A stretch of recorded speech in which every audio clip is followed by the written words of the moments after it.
Half-Life 3. Where is it, and what happened to it? It's been 8 years since the release of Half-Life 2 Episode 2. And since then, all we've had to go on is little to nothing. We've been speculating, hoping for something, but nothing has come. And it's led everybody out there in the gaming community to wonder what has happened to Half-Life 3 and are we ever even going to get it?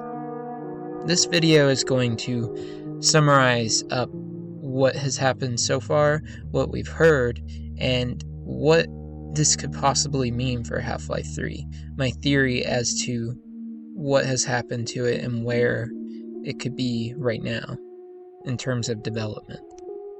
The odd thing about Half-Life 3, or if you prefer Episode 3, is that it was supposed to come out very soon after Episode 2.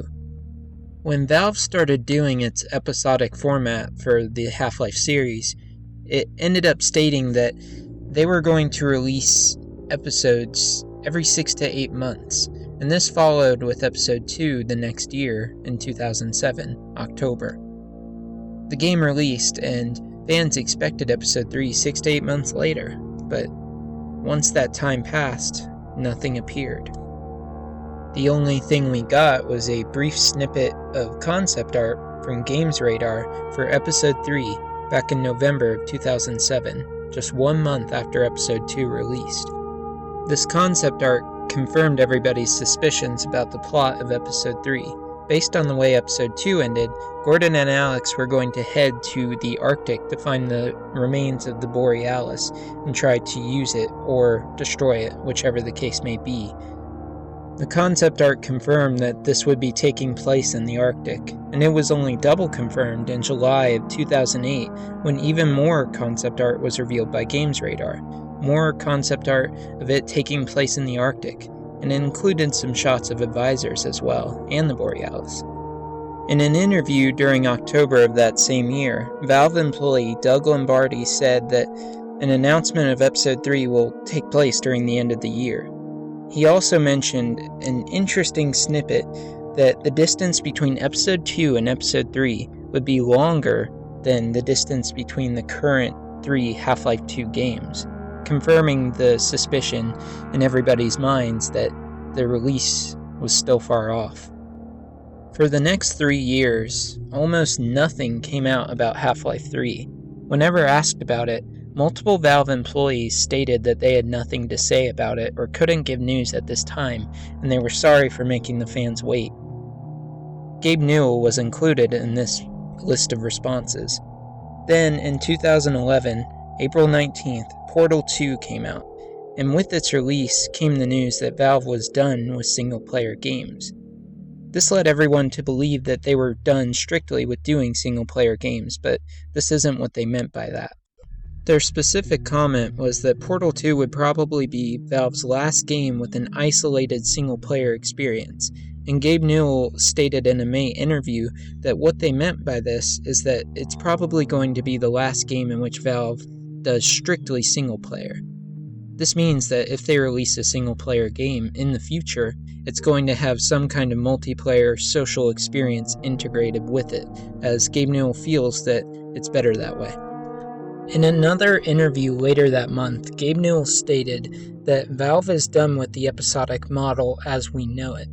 After making these comments, most people started calling Episode 3 Half-Life 3 instead of Half-Life 2 Episode 3, and nowadays most people just call it Half-Life 3. Whether it will be called that or not, or whether it will be called something completely different, is of course not known at this time. On December 1st, near the end of 2011, an employee of Uber Entertainment, a game developer from Seattle, sees a Valve employee at a local developer event wearing a Half-Life 3 shirt. The same day, a fan named Alexi asks Mark Liglaw about the t-shirt, and Mark confirms its existence, but he won't say anything else about it, mysteriously. The closest thing we got to a mention of Half-Life 3 happened next in April of 2012, when Gabe Newell was interviewed by the 7 Day Cooldown podcast. The interviewer slyly mentioned Ricochet 2 and used Ricochet 2 as a code word for Half-Life 3 by wording his question as, "My final question, and the question in the back of all of your fans' minds, and everyone has been waiting to ask you for a long time, when can we expect the release of Ricochet 2? Gabe Newell was clearly amused by this, and he went on that vein, code-talking, replacing the word Half-Life 3 with Ricochet 2.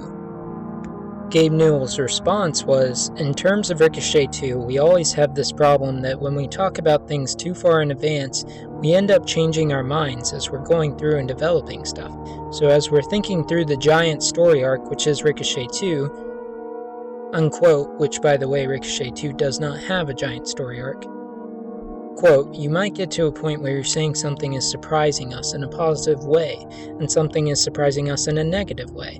And we'd like to be super transparent about the future of Ricochet 2. The problem is, we think that the twists and turns that we're going through would probably drive people more crazy than just being silent about it, until we can be very crisp about what's happening next." Some more concept art was released, and the following months followed just like the other months in which Valve employees said that they had nothing to say about Half-Life 3. Earlier back in May 31st of 2012, a new Twitter account was set up for something called Bream Grub, as in Wallace Bream from the Half-Life series, and this account released a lot of tweets over the next year. But on May 22nd, 2013, Mark Liglaw admits that the Bream Grub account on Twitter was him, and that he is, in his words, writing Dr. Bream fanfic. It's basically his way of writing for the series, at least for now, because he has no news on Half-Life 3, and in his words, I personally cannot give the world a Half-Life game. On August 15th of 2013, John Patrick Lowry, a voice actor in Valve games, said that Half-Life 3 hasn't been released yet because apparently Valve is waiting for better motion capture technology, which would allow in-game characters to adjust their movements depending on the player's actions. He later admitted that he's just a voice actor for the games and he's not as well up to date with the project as everybody else is, and that he's just as in the dark as the fans. Later that same month, on August 25th, a Reddit user toured the Valve headquarters, and he held an AMA on Reddit. When people asked him about Half-Life 3 and if he had heard anything, he said that he asked the tour guide, and the tour guide told him that we only have elements, bits and pieces of game, no structure, no story. In a January interview at the start of 2014, Gabe Newell explained in an interview when asked why Valve isn't cranking out a bunch of Half-Life sequels. He stated, "When we started out, we were a single-player video game company that could have been really successful just doing Half-Life sequel after Half-Life sequel. But we collectively said, let's try to make multiplayer games, even though there's never been a commercial successful multiplayer game." This was the second instance after the release of Portal 2 that Valve has hinted that they're leaning away from single-player experiences. And now we jump to the latest news from 2015, both pieces of which happened in March. On March 3rd of this year, Valve announced the Source 2 engine, which got fans speculating if Valve was just waiting to release the Source 2 engine so that they could put Half-Life 3 on that. And then later that month, on March 19th, Gabe Newell was directly asked about Half-Life 3, and this time, rather than saying that he could not comment on it, he instead gave a sort of answer, except not really an answer. His quote was, "The only reason we go back and do like a super classic kind of product is if a whole bunch of people just internally at Valve said they wanted to do it and had a reasonable explanation for why they did." This is a very roundabout way of saying that he can't confirm or deny if Half-Life 3 will ever come out. So that's a basic summary of all of the news and snippets that we've heard over the years about Half-Life 3. And now we come to where we are now. Late July of 2015. Still no word on Half-Life 3 and if we'll ever see it or play it. So the question then becomes, when will we see it? What happened to the game? Are they still working on it? Do they even care about Half-Life anymore? I'm going to give you guys my quick, brief little theory about what's going on with Half-Life 3 and if we'll ever even see it. I'm sure it's easy for you guys to tell after hearing all of that news that by now, Valve is leaning away from doing single-player experiences. They're not as much into that anymore. They have switched their focus primarily to their own multiplayer games, which are all out on Steam right now, Team Fortress 2 and Dota 2 being the most primary examples. And on top of all of that, a lot of Valve's decisions as of late have seemed very different from what we used to know about this company. The most recent and biggest example of which was the whole paid mods debacle that happened with the Elder Scrolls Skyrim, Bethesda and Valve's decision to make mods be paid. You can look into that whole situation if you want, if you haven't heard about it, although I'm sure you have at this point. It was later taken back, and it's not an issue anymore. They're not doing that, but the fact that they did it in the first place is what worries me. The way I see it, Valve has just shifted their focus. They are not the small company that we used to know back in the Orange Box days. They have grown a lot, and because of this, they have switched their business decisions. They focus more on hardware. Their new VR technology, Steam OS, the Source Engine 2, they're focusing on a lot of new hardware and tech to really radically change what their company is doing and how it will affect PC gaming in the future. And at the same time, this shift in strategy has also changed their shift in the kind of games they want to make. The way all of this news is sounding is that, yes, Half-Life 3 is being worked on, and they have worked on it, but it's hard to tell if they're even working on it anymore, or if they are, how fast they're even going with it. It's hard to tell if we'll even get it anymore. The fact of the matter is that Valve has changed, and this changes everything that we thought about Half-Life 3 back in 2007 when Episode 2 came out.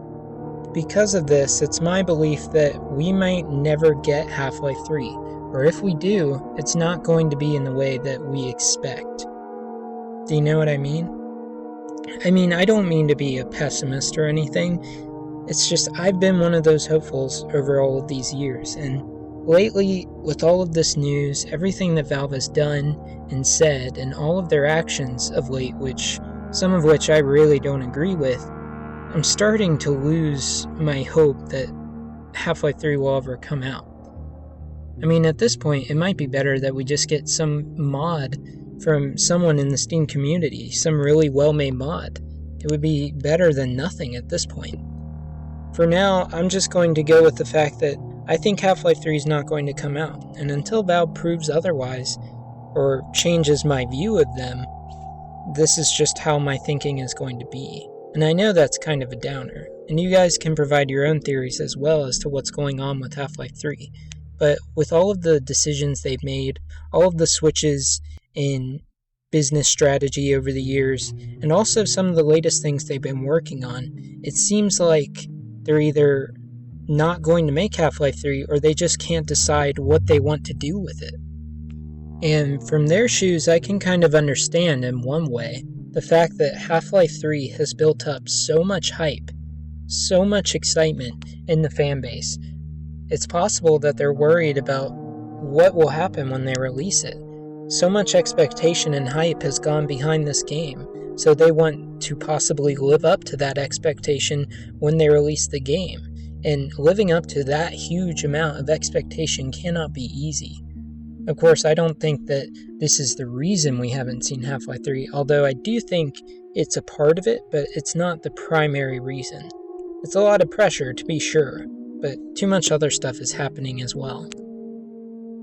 So that's it for this video, guys. Leave your theories in the comments about what's going on with Half-Life 3 and what you guys think might have happened to it, or if we'll ever see it. I hope this video was informative, and I hope you guys got something out of it. If you guys like this video, then please like the video, and if you like my channel, video games, and video game theories, then you will find plenty of good stuff here. More stuff is coming on a weekly basis, sometimes every other week. I appreciate every subscription. Thanks for watching, guys. I'll see you in the next video.